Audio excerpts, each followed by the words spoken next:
Welcome back inside our proactive newsroom. And joining me now is Anthony Ginsberg. He is the CEO of Gins Global Index Fund. And Anthony, it's good to see you again. How are you? Great to be with you, Steve. So I know you've made a bit of change to the tech megatrend ETF. We'll talk about it in just a second. But for those not familiar, just give us a bit of background on this particular ETF. Yes, Steve, we actually use a global tech megatrend. So it's a global benchmark. The US is just over 50%. May surprise listeners that we actually have almost 20% exposure to Asia.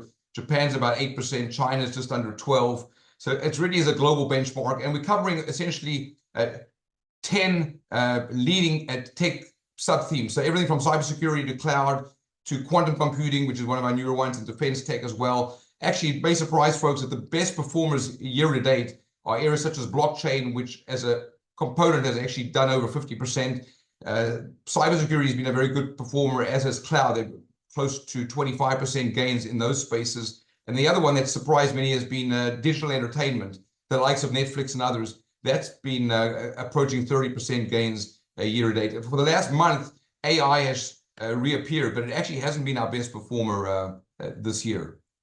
Anthony, you mentioned you've added a couple of new ones. Let's talk about each of them. First off, you mentioned quantum computing. Obviously, there's a lot of talk these days about quantum computing and what it needs and what it does. Tell me why you like that one. Well, firstly, we have 140 holdings. So quantum is obviously at this point still in its early stages. We actually only have 5 holdings for quantum. It meets our minimum standards. We have to have a minimum market cap of $200 million.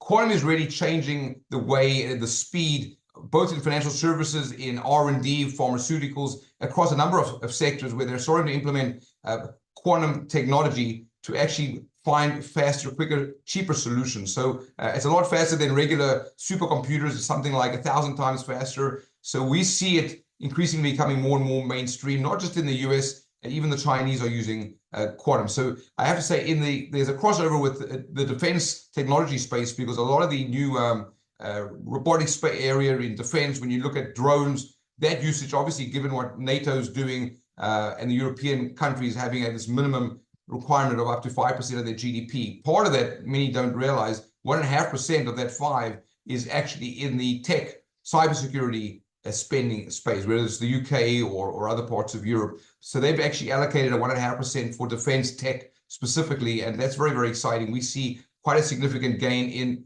how defense is going forward. Obviously, the Ukraine-Russia war has shown that there's a whole new way of fighting, unfortunately. And this is really in the drone space. It's in cybersecurity. It really does have a strong crossover to our tech megatrend area.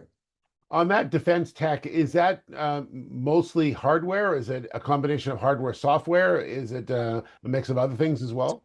Question. It's primarily software, and there is a little bit of hardware when it comes to drones, but it's really the integration of both the hardware and the software. I'd say it's increasingly coming out of places like Silicon Valley. It would surprise people that the Pentagon is increasingly endorsing a lot of these new technologies. There are more and more contracts being placed. So it's quite an exciting space. We actually see the evolution of, and the confluence, frankly, of defense tech with not just cybersecurity, even cloud, and parts of quantum are also moving into that space. I would just say a lot of these areas, these 10 sub-themes we have, do converge, Steve. And the idea of actually trying to time just robotics, which is one space, or others, it's very, very difficult. We've seen top of the pops one year, like blockchain, and then the following year, maybe right down at the bottom of the pop chart. So it's a very interesting dynamic area. A lot of the stuff does actually overlap, but timing it, and by the way, we're very different to a typical tech fund. When you look at NASDAQ and others, the Mag 7 dominate. We only have about a 6% weighting in the Mag 7. So our top 10 holdings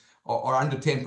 And that's very, very different to most US-centric tech funds that are completely, the NASDAQ's 100% American weighted. As I mentioned earlier, we're only at about 52% US weighting at the moment. All right. Well, it's all adding defense tech and quantum computing today. So, Anthony, thanks so much. Good to see you again, and we'll talk soon. Thanks as always. Anthony Ginsberg, the CEO of Gins Global Index Fund.